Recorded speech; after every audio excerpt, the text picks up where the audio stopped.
turned out in their numbers outside of Anfield. They've been asked by the club to stay home and enjoy the ceremony on the telly. But when you've waited for some a whole lifetime, the temptation not to get together outside the Kop, outside Anfield and the Shankly Gates can be too much. Or on the Shankly Gates, in fact.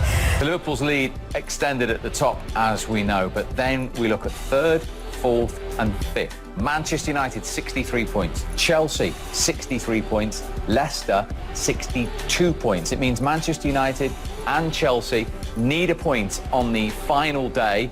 Leicester need a win. And the subplot, of course, is that third play fifth and fourth play sixth. And Wolves, to be sure of sixth, need 3 points at Stamford Bridge as well. Because remember, Tottenham in seventh won't be in Europe if they finish there, if their North London rivals Arsenal win the FA Cup. The point for West Ham mathematically takes them to 38 points and safety. Aston Villa, courtesy of last night's turnaround with their win against Arsenal and Watford's heavy defeat against Manchester City, go to West Ham, of course, who are now mathematically safe, remember, on the final day with their destiny just about in their own hands. And a reminder, what a thrilling day we have ahead on Sunday. Watford needing a result at Arsenal. Chelsea needing a point at home to Wolves, who need all three. Spurs need to make sure by winning at Crystal Palace. Bournemouth have outside hopes. They need to win at Everton. Manchester United need a point away at Leicester, who need all three. And Aston Villa go to West Ham, knowing that a win would almost certainly mean they will be back in the Premier League next season. It's why we love it. That is all ahead on Sunday. Still to come, we will look at... It's an extraordinary game. At one stage, they threatened to run away with it, and then he nearly pulled off the most unlikely comeback. It was extraordinary. Even when you say they threatened to run away with it, I felt we were in it, because I can feel the way we were playing. The first half, in terms of football in the game, we were in it. It was a turnover and a great strike, a non-foul that goes in the top corner, and then a terrible from us and defending the corner. But other than that, in match play, we were okay. So the goal gave us hope. The lads showed great character. They're a fantastic team, and we can't afford to make those mistakes. But some of the stuff I saw from the team today, our team, was resilient, with some quality. And at 4-3, if we don't concede a fifth, I felt like we were coming, but not to be. Slightly frustrating, you were so close. Yeah, and you know, you can never be happy in defeat, but you have to accept a team. You know, when they smash the first one in and Trent hits a free kick, you understand what this place is, why they're successful at the moment. So we're building towards that. We have to suck this in and accept what's happening here tonight, because it's where we want to get to one day. The second goal, is it fair to say you weren't impressed with the award of the free kick, or indeed some of the behaviour on the Liverpool bench? No, I mean, for me it wasn't a foul from Kovacic, and there were a lot of things that weren't going, and on the bench, no, but no problem with Jurgen Klopp. He's managed this team and it's fantastic. Some of the bench, it's a fine line between when you're winning and they've won the league, fair play to Liverpool Football Club, but also don't get too arrogant with it. That was my thing. So, but done. That's it. In match play you get emotional, and that was it. What would you say about the introduction of Christian Pulisic tonight and the effect he had?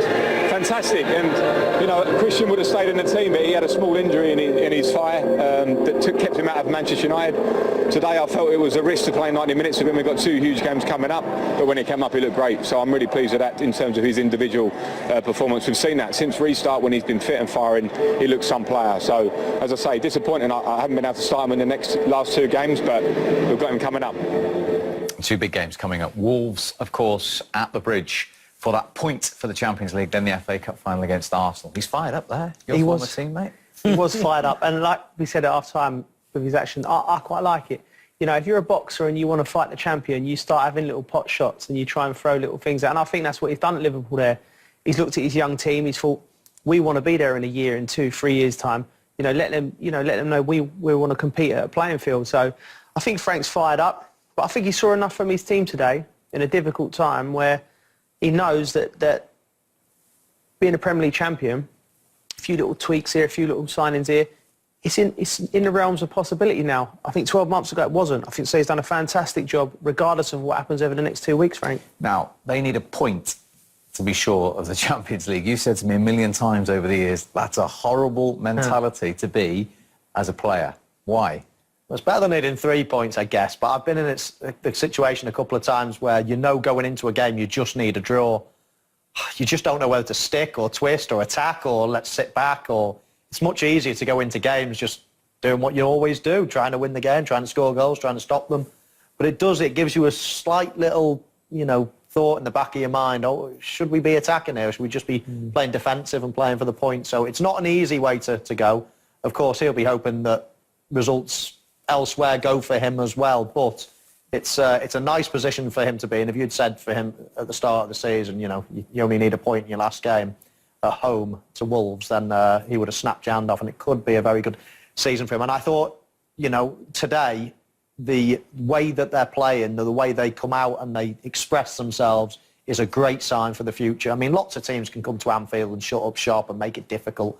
But if you're going to grow into potential champions in the future, you've got to do it the right way. You've got to be expressive. You've got to want the ball under pressure. You've got to be brave. And I thought his team showed all those signs tonight. Joe, you said you enjoyed watching the football game because it was a terrific advert. When we look back at these goals, some talkable moments, some stunning moments as well. Yeah, plenty of stunning moments. It started here straight in early in the game, Carter. Like Frank said, it was a turnover that Liverpool were the best of. And that's what we saw from him in Germany. That's what he's all about. Entering the final third of the pitch. Here, lovely touch here. Well, again, a foul from Kovacic. I mean, I think Frank might change his mind when he sees it in slow motion like we've had. Just here, look, he catches his ankle there, and it's enough for it to be a foul. But then you look at Trent, what great ability this is, just to put it in the bottom corner. Question mark over Kepa, but, the more I look at it, Trent, that's going to be a regular occurrence over the next 10 years. Yeah, just quickly going back to the free kick there, I think you saw Andre Mariner saying you got the ball but then you followed through, and I think that's exactly what happened. So I thought it was a good decision, but some of the goals today were just sensational. There was great parts in every one. Strange one there, I was just thinking Alisson, if he stays back on his line, I think he tips it over, but he almost rushes at his man there.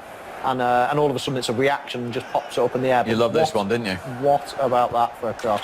I mean, I often think it's easier to assist than score, as you well know. But that had difficulty level, extremely high. It was brilliant. What about this, Joe? It's sensational. And the lad Pulisic, he's grown into his role. He's a slow burner. He's a young lad coming into a new country, and he's been even different class. And here, all great players make time stand still. And there, me and Mo are sitting there going, get your shot off, get your shot off. But he just took his time and found the corner. It was sensational. And here, I mean, this one here, Robertson, for me, you could have criticised Jorginho slightly here. He knows, he's had a look there, he knows it's Jorginho, so he knows, I get in there, make the run. We've seen this from the Liverpool side over the last 3-4 years. Look at the amount of bodies that are broken in the box there at breakneck speed. Oxlade-Chamberlain, box-to-box run in less than 8 or 9 seconds, and great finish at the end of it. It's just that sums up Liverpool's play, that sort of rock and roll football, bodies going everywhere. That goal beautifully sums up their team.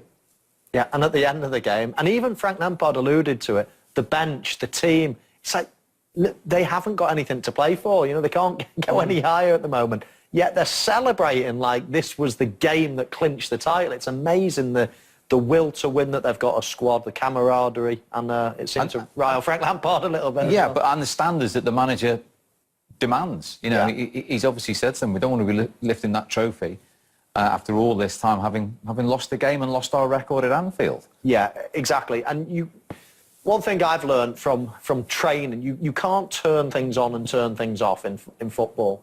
You can't expect to, go and try one day and then think, not the next.